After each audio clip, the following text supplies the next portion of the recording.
Alright guys, here is the solar tuna that I personally picked.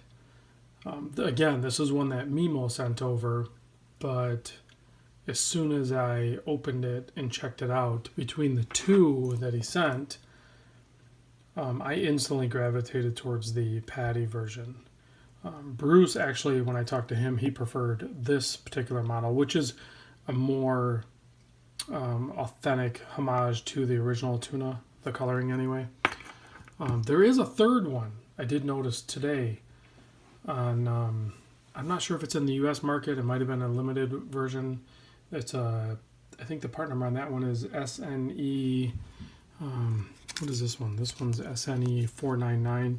I think it's sne497. And that one is,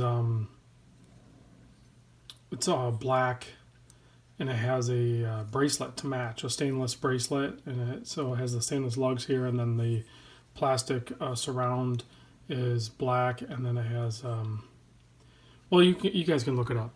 It's SNE497. I'm not going to get bogged down on that. I want to talk about this one, the SNE499. Suggested retail $450. If you use the Rob 35, or even if you want to use the Bruce 35, doesn't really matter to me. Which one you use at Mimo's Jewelry, you're going to get 35% off that $450, bringing the price down to a very respectable price, especially considering you're purchasing it from a authorized dealer. So again, this is a solar, and then you can look at that dial. We'll give you a close-up of it. You can tell that solar panel is right behind there. It has a little bit of translucence to it, if you will, but it still has that wave pattern on it that a lot of the Padi watches do. So very cool dial. Really nice handset. Applied, well, they're not applied indices. Well, are they? I think they are, actually. If you look at them closely, those must be applied indices. Nice loom. We're going to get a loom shot at the end because that's a very, very cool thing with this particular one versus the other one, the 498 back here. The loom is a little different on this one. So you can see you have the white surrounding the date wheel there at about the same place as the crown, around the 4 o'clock position there. You have a flat Hardlex crystal. This material around, if you look again at the depth, the material around the bezel insert is got to be some sort of resin. I actually scratched it today, so I'm definitely going to have to buy this from Mimo now because I wore it all day, and I had a little scratch right about at the 10, and my wife kind of polished it out a little bit, so it's very hardly noticeable now. So this material around here can scratch, so be aware of that. And then while we're talking about potentially negatives, same issue with this one and the other one. I noticed there is quite a bit of wobble on the crown there. Not a big deal to me, especially when you're dealing with a quartz, because you're just not going to mess with it too much. And it screws in and out really nice. It has a nice pop to it, and a very positive thread with going back in. It has a really nice blue silicone strap. You can see it says special edition on the back. Excuse all the smudges. I wore this all day today, and I'm not going to wipe it down for you, but there it is. Nice flat case back. You can tell same dimensions as the other one. You're looking at 46 and a half millimeter, excuse me, from side to side, including the shroud. You're looking at 45 and a half millimeter from drilled lug tip to lug tip. You're looking at 22 millimeter lug width. So, and then those are short lugs, so you can definitely do some bracelet options here. I'm not sure what I'm going to do yet. I may try some different bracelet options on this. May actually get a hold of Larry over at Uncle Seiko or something like that. I'm not sure what's going to look really good on this. So I'll have to research that and figure that out, because I am going to keep this watch. The thickness is only 12 millimeter thick. And many of you know, if you're in the market for the tuna, that's definitely on the thinner side when it comes to the tuna. It has the V157 solar quartz movement in it. And a lot of people were griping about on the other watch that the seconds hand does not hit the ticks. That is a legitimate gripe on quartz watches. I get it. I understand it. I'm right there with you. But on some of them, when it gets over on this side, it does hit it. And it's very close.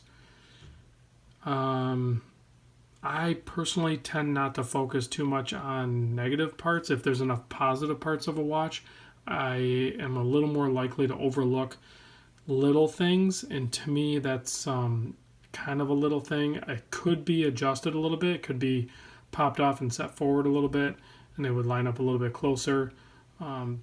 It's not bad enough where I'm not gonna, I'm not gonna worry about it. I'm not gonna mess with it because some of it depends on what angle you look at it as well. I do like that the Seiko movement snaps into place. It doesn't bounce around. So that's really cool. I'll give you a wrist shot now. Once I take off this, little sneak peek there. That's all I'm going to give you. That watch is going to be reviewed very soon. It's very cool. Good friend Homer sent that watch in. There it is on my 7 1/8 inch wrist. This new SNE Solar Tuna wears perfect. If you were anywhere from probably 6.5 to 7.5 or 7 3/4 wrist, this watch is going to feel perfect on your wrist. So if you're thinking about it, I don't know, go for it or wait and see if more pop up in the used market or whatever you want to do. But the price is already really appealing. So, all right, let's see, what else did I cover here? It does come in a little bit different box, and it comes with a Padi hang tag. So a little bit different box. I'm not going to show you the box, but let's talk loom, because that is super, super cool on this particular model. So we're going to take a look at it next to the 498, and you can see the difference there. You can see, one, of course, you have the loomed bezel from the pip down to the 15 marker, but also you have the two-tone. So you have the minute hand, and then the bezel loom is in the little bit more green, and then you have a little bit of the cool blue going on with all the indices and the hour hand. And I love that Seiko did the two-tone again on the Padi. They did that on a couple other more recent versions, and that is another reason why I choose this watch to actually purchase.